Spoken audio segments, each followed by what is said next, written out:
금년 광복절은 대한민국이 일제의 압제로부터 해방한 지 꼭 70주년이 되는 날입니다. 광복이란 말의 뜻은 빼앗긴 땅과 주권을 도로 되찾았다는 뜻입니다. 우리 대한민국은 지금으로부터 꼭 70년 전인 1945년 8월 15일에 일본으로부터 잃었던 땅과 주권을 도로 되찾았습니다. 그런데 광복이란 말 자체의 뜻은 빛을 회복했다는 뜻입니다. 어둠의 땅에 있던 우리 조국이, 압제의 땅에 있던 우리 조국이 빛을 회복한 것이 바로 광복입니다. 오늘 우리들도 영적으로 보면 광복, 즉 빛을 회복한 자들입니다.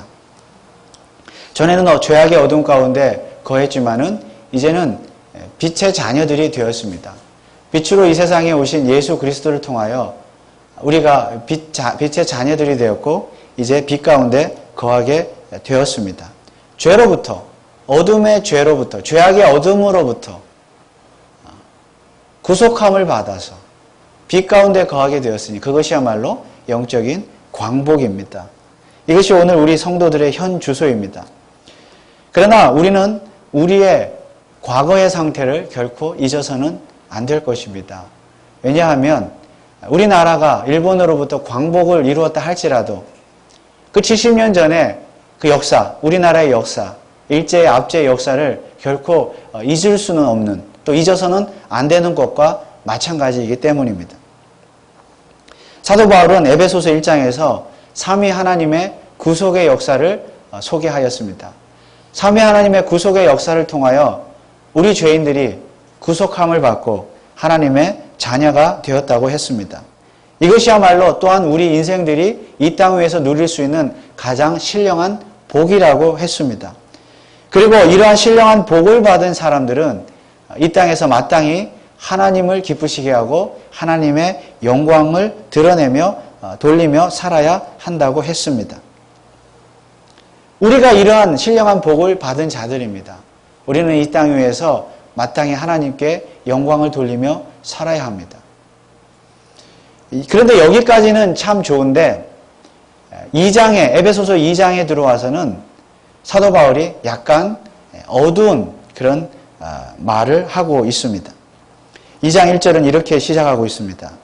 너희의 허물과 죄로 죽었던 너희를 살리셨도다. 여기에 보면 너희 즉 에베소 교회 성도들은 죽었다고 말씀하고 있습니다. 물론 지금 현재는 살았죠. 너희를 살리셨도다. 지금 현재는 살아있지만은 과거에는 죽었던 존재들이라고 말씀하고 있습니다. 그러므로 사도 바울은 에베소 성도들이 지금은 살아있지만 그보다는 과거에 죽었었다는, 죽은 존재였다는 사실을 조금 더 강조하고 있는 것 같습니다. 바울 사도의 그 초점은 그들의 과거였습니다. 그들은 과거에 죽었던 자들이다. 이것을 강조하고 있죠. 그런데 에베소 성도들은 과거에 왜 죽었습니까? 그들의 허물과 죄 때문에 죽었습니다. 여러분, 허물과 죄는 무엇입니까? 허물은 탈선의 의미가 있고 죄는 관역에 미치지 못하고 중간에 떨어진다는 의미가 있습니다. 화살이 관역까지 가지 못하는 것이죠. 결국 죄의 성격을 보여주는 다른 표현일 뿐이지 한마디로 죄라는 것입니다. 아무튼 지금 사도 바울의 관심은 에베소 교인들의 과거의 죄였습니다. 그래서 에베소 성도들이 과거의 죄를 잊지 말라고 말씀하고 있는 것입니다. 이것은 오늘 우리들에게도 해당되는 말씀입니다. 우리는 이미 빛의 자녀들이 되었습니다. 이미 살아났습니다. 거듭났습니다. 그럼에도 불구하고 우리는 우리 과거의 상태를 결코 잊지 말아야 합니다. 그렇다면 우리의 과거의 죄는, 여러분들의 과거의 죄는 무엇입니까? 2절 말씀에 보면 죄를 이렇게 정의하고 있습니다. 그때 너희가 그 가운데서 행하여 세상 풍속을 쫓고 공중의 권세 잡은 자를 따랐으니 곧 지금 불순종의 아들들 가운데서 역사하는 영이라. 죄란 무엇입니까? 공중의 권세 잡은 자들, 사탄이죠. 이 사탄의 하수인이 되어서 사탄의 말을 듣는 것, 사탄에게 순종하고 오히려 하나님께 불순종하는 것이 죄라고 말씀하고 있습니다. 이것은 아담과 하와의 모습을 보여주고 있습니다. 아담과 하와야말로 에덴 동산에서 어떻게 했습니까? 사탄의 말씀, 사탄의 말에 꾀임을 받아서 선악과를 따먹지 말라고 하는 하나님의 말씀에 불순종하지 않았습니까? 바로 그것이 죄가 되지 않았습니까? 지금 사도 바울은 아담과 하와의 그 에덴 동산에서 하나님을 불순종했던 그 죄가 모든 인류의 죄의 원형임을 보여주고 있는 것입니다. 3절은 죄를 이렇게 정의하고 있습니다. 전에는 우리도 다 그 가운데서 우리 육체의 욕심을 따라 지내며 육체와 마음에 원하는 것을 하여 다른 이들과 같이 본질상 진노의 자녀이었더니. 죄란 무엇입니까? 육체의 욕심을 따라 사는 것, 육체와 마음이 원하는 대로 행하는 것이 죄입니다. 그런데 여러분, 육체와 마음이 원하는 대로 행하는 것이 어째서 죄가 되는 것입니까? 우리 육체가 배가 고파서 밥을 먹는 것이 죄입니까? 우리 마음이, 우리 육체가 목이 말라서 물을 마시는 것이 죄가 됩니까? 그런데 3절 말씀에서 그 가운데서라는 말이 나오는데 이것은 무슨 뜻입니까? 여기에서 그는 앞절 2절에 나오는 불순종의 아들들을 받는 말입니다. 그러니까 그 가운데서라는 말은 불순종의 아들들 가운데서 그런 뜻입니다. 그렇다면 죄가 무엇입니까? 하나님의 말씀에 불순종하는 것이 죄입니다. 다시 말하면 단지 배가 고파서 밥을 먹고 목이 말라서 물을 먹는 육체의 그 원하는 대로 행하는 그 자체가 죄가 아니라 하나님의, 결과적으로 하나님의 말씀에 불순종하는 것이 죄가 된다는 것이죠. 쉽게 말하면 배가 고파서 먹을 때에 육체의 소욕 자체가 죄가 아니라 남의 것을 빼앗아 먹게 되면 그것이 죄라는 것이죠. 남의 것을 훔쳐서 먹게 되면, 마시게 되면 그것이 죄라는 것입니다. 왜 그렇습니까? 남의 것을 훔치는 것은 하나님의 뜻에 거스르는 것이기 때문입니다. 하나님의 말씀에 불순종하는 것이기 때문입니다. 그런데 불행하게도 모든 인간은 육체와 마음의 그 원하는 바가 항상 언제나 하나님의 말씀에 불순종하는 쪽으로 사용되어진다는 것입니다.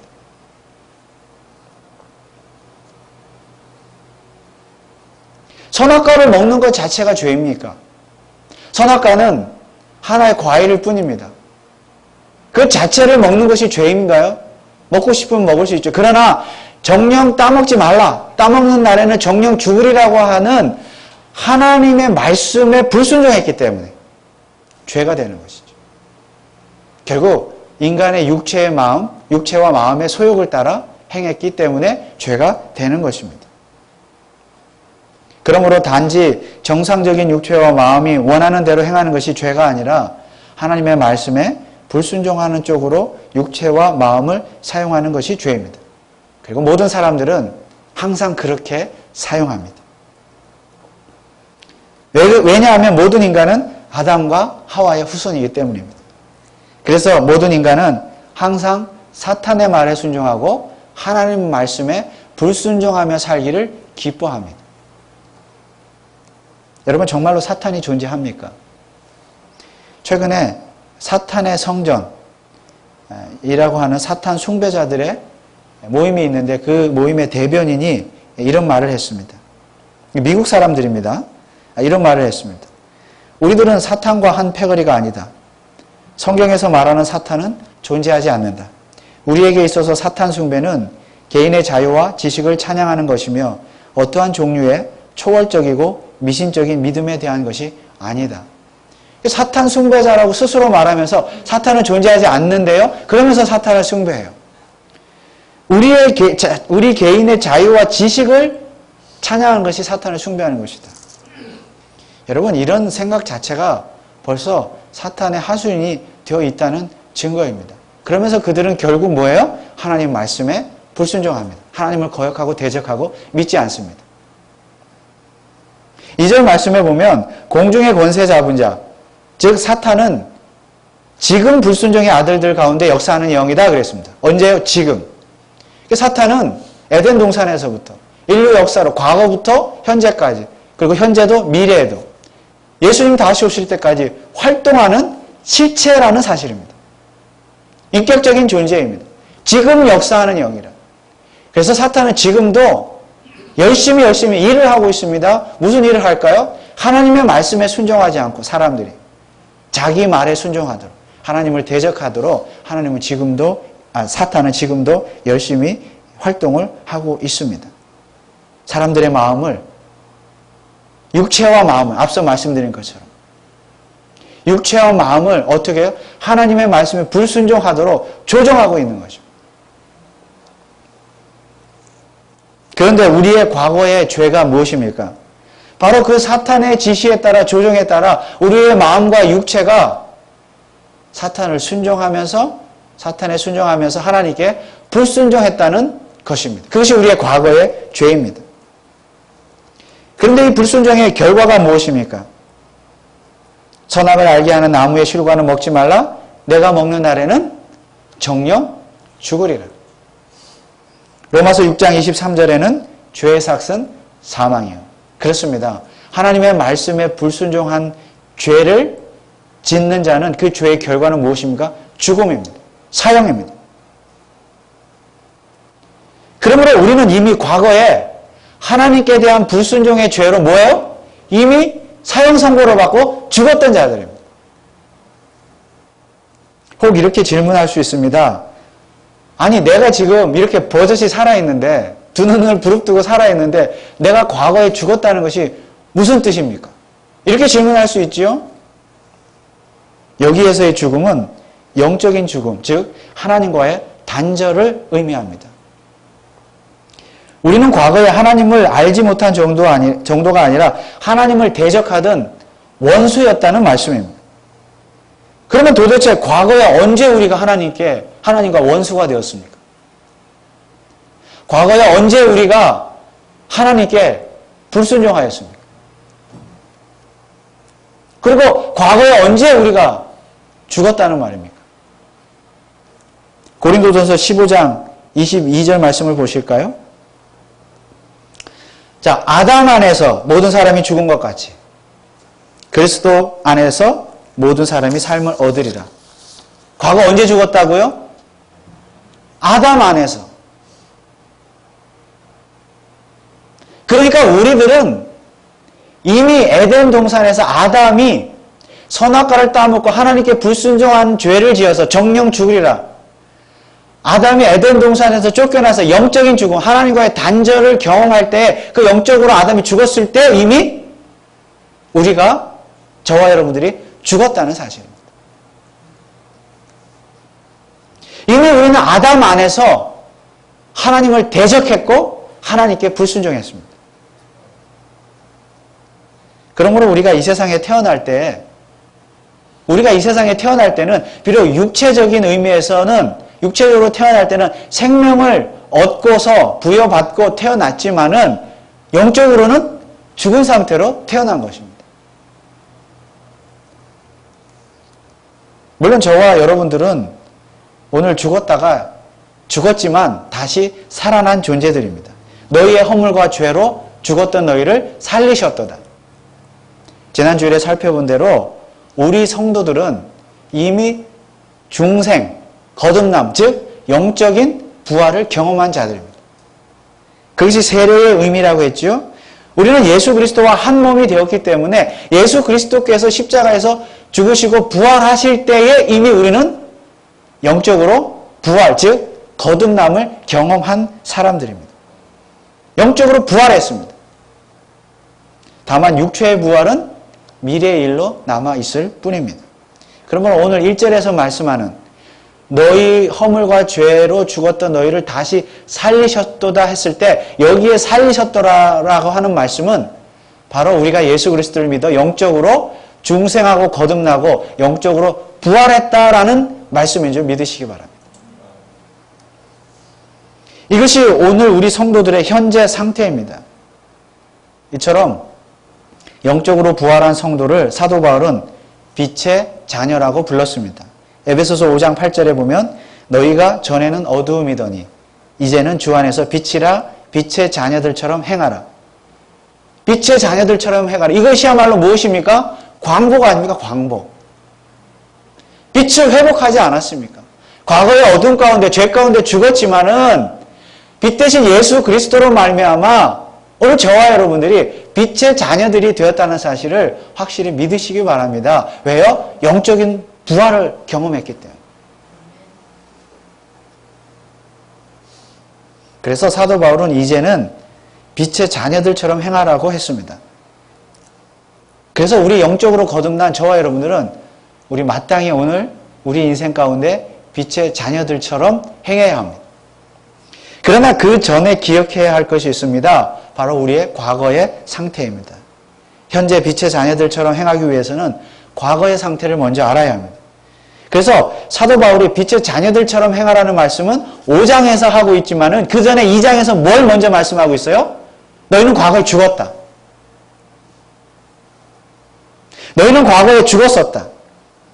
그 과거에 죽었다는 상태를 먼저 기억하라고 말씀하고 있는 것입니다.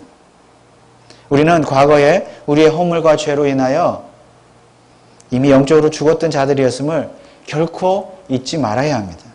그렇다면 굳이 과거를 기억해야 할 이유는 무엇입니까? 과거를 묻지 마세요. 그런 말도 있는데 왜 과거를 기억해야 합니까? 첫째는 죄의 심각성을 깨닫기 위함입니다. 3절 하반절 말씀에 보면 본질상 진노의 자녀라는 표현이 등장합니다. 이 진노는 당연히 죄에 대한 하나님의 진노입니다.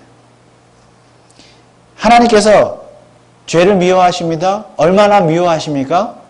진노하실 만큼 미워하십니다. 그러면 하나님은 죄에 대해서 어느 정도로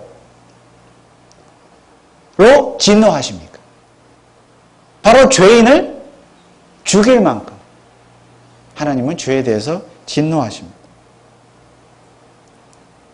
이 세상 법정에서도 가장 큰 죄는 무엇입니까?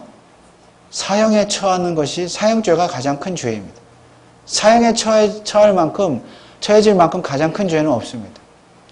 하나님께서 인간을 죽이실 만큼 미워하는 것은 뭐예요? 죄인데 어떤 죄입니까? 하나님께 불순종하는 죄입니다. 하나님 앞에서 우리의 불순종이, 과거의 불순종이 사형에 처해질 만큼, 즉 지옥의 영원한 형벌에 처해질 만큼 엄청나게 큰 죄라는 사실입니다. 이것이 죄의 심각성입니다. 또 이렇게 질문할 수 있습니다. 아니 우리가 언제 그렇게 하나님 앞에 하나님께서 우리를 죽이실 만큼, 하나님께서 그 정도로 진노하실 만큼 우리가 언제 그렇게 큰 죄를 지었습니까? 여기에서 큰 죄이냐 작은 죄이냐 하는 것은 중요하지 않습니다. 본질상 진노의 자녀라고 했을 때 본질상의 의미는 무엇입니까? 앞서 말씀드린 것처럼 아담의 죄 때문에 인간은 태어날 때부터 본질적으로 죄인으로 태어난다는 뜻입니다. 그러므로 인간이 죄인인 것은 어떤 구체적인 죄를 지어서 죄인인 것이 아니라 본질상 죄인이기 때문에 죄인입니다.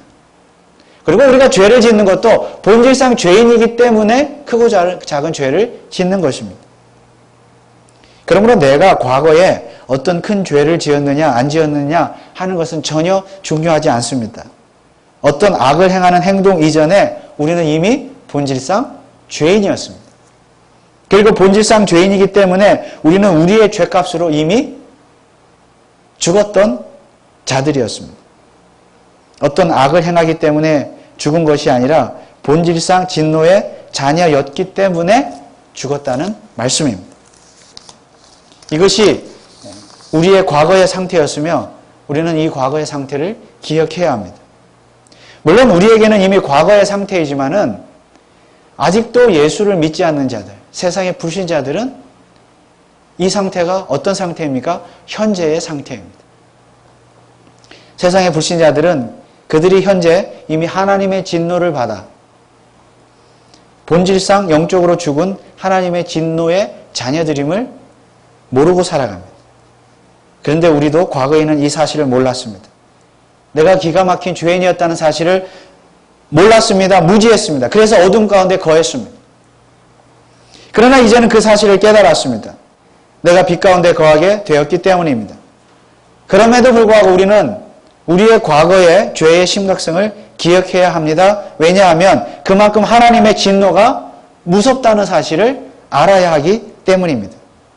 물론 오늘 우리들에게는 하나님의 진노는 이미 지나갔지만은 그럼에도 불구하고 여전히 우리는 사탄의 미혹에 빠질 수가 있습니다. 사탄은 오늘도 열심히 활동해서 우리를 죄 가운데 빠뜨리려고 하고 하나님께 불순종하게 만들고 있습니다. 우리의 죄가 하나님의 영원한 진노를 가져다 주지는 않겠지만은 그럴 만한 죄는 아닐지라도 우리는 죄를 미워하시는 하나님을 생각하면서 죄에 대해서 진노하시는 하나님, 죄의 심각성을 여전히 깨달아야 합니다. 죄를 미워하시고 죄에 진노하시는 하나님을 생각할 때에 우리는 하나님 앞에서 크고 작은 죄를 짓지 않을 수가 있는 것입니다. 그러므로 죄를 미워하시고 죄에 대해 진노하시는 하나님 앞에서 죄의 심각성을 깨달아 오늘도 크고 작은 죄를 짓지 않도록 힘쓰시는 저와 여러분들 되시기를 주님의 이름으로 축원을 드립니다. 우리가 우리의 과거를 기억해야 하는 두 번째 이유는 하나님의 은혜를 감사하기 위해서입니다. 여러분, 인간의 죄의 본성, 즉 하나님께 불순종하려고 하는 이 죄의 본성이 바뀔 수 있습니까? 없습니까? 죄의 본성은 절대로 바뀔 수가 없습니다. 왜냐하면 그것은 아담 안에서 이미 형성된 인간의 본질적인 성향이기 때문입니다. 세상의 그 어떤 방법을 동원해도 인간의 죄성을 바꿀 수는 없습니다. 그래서 우리는 일시적인 혹은 형식적인 진노의 자녀가 아니라 본질상 진노의 자녀인 것입니다. 그런데 이 본질적인 인간의 죄성이 바뀔 수가 있습니다. 어떻게 바뀔 수 있습니까? 우리는 에베소서 2장을 읽으면서 지나치지 말아야 할 것이 두 가지 있는데 하나는 그때와 이제의 대조이며 다른 하나는 그리스도 예수 안에서라는 표현입니다. 1절에 보면 성도는 과거에 죽었다 하는 것을 벌써 암시하고 있죠. 죽었던 너희를 살리셨도다. 죽었던 것은 언제입니까? 과거입니다. 2절은 무슨 말로 시작하고 있습니까? 역시 그때라는 말로 시작하고 있습니다. 3절 역시 전에는 이라는 말로 시작하고 있습니다. 그 외에 11절, 13절에도 전에는 이라는 말이 있습니다. 과거지요? 그러나 반대로 이제라는 단어도 등장합니다. 물론 이제라는 단어가 직접적으로 등장하기도 하지만은 더 중요한 것은 그리스도 예수 안에서라는 표현입니다. 자, 6절 말씀해 보면 오늘 에베소서 2장 6절에 보면 또 함께 일으키사 그리스도 예수 안에서 함께 하늘에 앉히시니 7절에도 이는 그리스도 예수 안에서 우리에게 자비하심으로써 또 10절 말씀에도 우리는 그의 만드신 바라 그리스도 예수 안에서 선한 일을 위하여 지으심을 받은 자니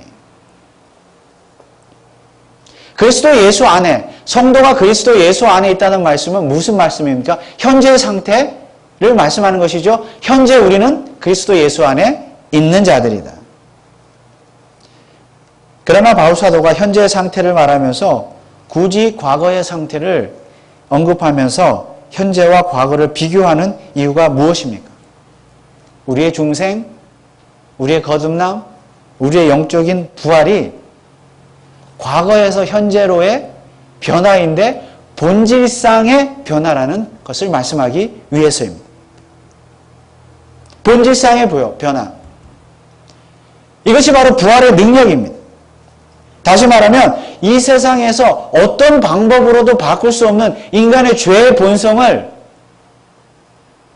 어떻게 바꿀 수 있다는 말씀입니까? 그리스도 예수 안에서 오직 예수 그리스도의 부활의 능력만이 인간의 죄의 본성을 바꿀 수 있다는 말씀입니다. 그렇습니다. 인간의 힘으로는 결코 인간의 죄성을 바꿀 수가 없습니다. 인간의 죄의 문제를 해결할 수 없습니다. 그래서 결국 우리는 하나님 앞에서 영원히 본질상 진노의 자녀로 남아 영원한 심판을 받아 지옥 형벌을 받을 수밖에 없는 존재였습니다. 그러나 우리는 이제 다시 살았습니다. 다시 부활했습니다. 구원받은 하나님의 자녀로 거듭났습니다. 어떻게 이것이 가능해졌습니까? 예수 그리스도의 부활의 능력으로, 예수 그리스도 안에서, 예수 그리스도가 부활하심으로 우리가 그 안에 거하게 되므로 우리도 부활하고 영적으로 거듭나게 되었다는 말씀입니다. 이것은 본질적인 변화예요. 예수 그리스도의 부활의 능력입니다. 사람이 변하는 것은요, 죄인이 의인이 되는 것은 이 예수 그리스도의 부활의 능력밖에 없습니다. 그래서 이 거듭남은 본질상의 변화입니다. 본질상 새로운 존재로 거듭난 것입니다. 그래서 성경은 오늘 저와 여러분들의 이 변화, 부활, 중생, 거듭남을 무엇이라고 표현하고 있습니까? 고린도후서 5장 17절 말씀해 보면 그런즉 누구든지 그리스도 안에 있으면 새로운 피조물이라. 이전 것은 지나갔으니 보라 새 것이 되었다. 완전히 질적으로 본질상 변화된 우리 자신들. 그러므로 저와 여러분들은 본질상 진노의 자녀가 아니라 본질상 하나님의 자녀가 되신 줄 믿으시기 바랍니다. 그런데 우리는 이러한 본질상의 변화를 얼마나 실감하고 있습니까? 내가 본질적으로 변화되었다. 하나님의 자녀가 되었다는 이 사실을 얼마나 실감하고 있습니까? 다른 말로 하면 내가 받은 구원, 이 구원의 축복이 얼마나 대단하고 엄청난 것인가를 정말 실감하고 있습니까?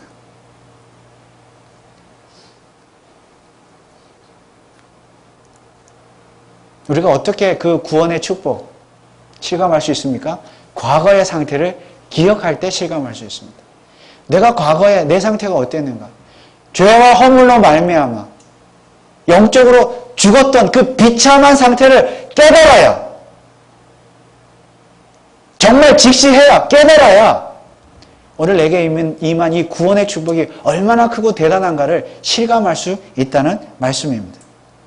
우리는 현재 하나님의 구원받은 하나님의 자녀이기 때문에 과거의 상태는 이미 먼 옛날 이야기가 되어버렸습니다. 그럼에도 불구하고 우리는 과거에 비참했던 그 상태를 기억할 때 우리에게 임한 구원의 축복이 얼마나 대단한 것인가를 실감할 수 있는 것입니다. 그러면 우리를 죄 가운데서 구원해 주신, 우리에게 빛을 주신, 광복을 허락하신 그 하나님의 은혜가 뼛속 깊이 깨달아지고 그 하나님의 은혜에 감사할 수 있게 되는 것입니다. 그래서 사도 바울은 에베소 성도들에게 먼저 과거의 상태를 꼭 기억하라고 말씀했습니다. 그래야 뼛속 깊이 하나님의 은혜를 깨달아 빛의 자녀들처럼 행할 수 있기 때문입니다. 여러분, 기독교는 윤리의 종교가 아닙니다. 물론 우리 성도들은 윤리적으로 살아야 되지만 기독교 자체가 윤리의 종교는 아닙니다. 윤리는 아니에요. 기독교는 복음의 종교입니다. 어떤 복음입니까? 과거에 비참한 나의 죄의 상태 가운데서 본질상 진노의 자녀였지만 하나님의 은혜로 예수 그리스도의 부활의 능력으로 우리가 하나님의 자녀로 거듭났다는 사실, 그 사실을 믿는 복음의 종교, 구원의 종교입니다. 그러므로 이 과거의 상태, 그리고 구원의 은혜, 축복, 하나님의 은혜를 정말로 깨닫지 않고서는 결코 윤리적으로 될 수가 없다는 말씀이에요. 아무리 우리가 빛의 자녀들처럼 행하려고 노력해 보십시오. 내가 아무리 도덕적으로 살고 착하게 살려고 아무리 노력해 보십시오. 되지 않습니다. 왜요? 기독교는 윤리의 종교가 아니라 부활의 종교이기 때문에. 구원의 축복과 하나님의 은혜가 뼛속 깊이 깨달아지는 자는 저절로 빛의 자녀들처럼 행하게 되는 줄 믿습니다. 우리나라가 광복한 지 70년이 지났지만 결코 과거의 역사를 잊어서는 안 될 것입니다. 과거를 알아야 나라의 현재와 미래가 있는 법입니다. 우리는 이미 영적으로 광복한 빛의 자녀들입니다. 우리의 과거는 과거일 뿐입니다. 그럼에도 불구하고 우리는 과거를 잊지 말아야 합니다. 그래야 빛의 자녀들에게 현재와 미래가 존재하는 것입니다. 그러므로 바라기는 우리 모두가 과거의 허물과 죄로 이미 죽었던 그 상태를 기억함으로써 오늘 더욱 죄와 싸워 이기시고 또한 구원의 은혜에 감사하며 사시는 광복의 자녀들, 빛의 자녀들이 다 되시기를 주님의 이름으로 축원을 드립니다. 기도하겠습니다.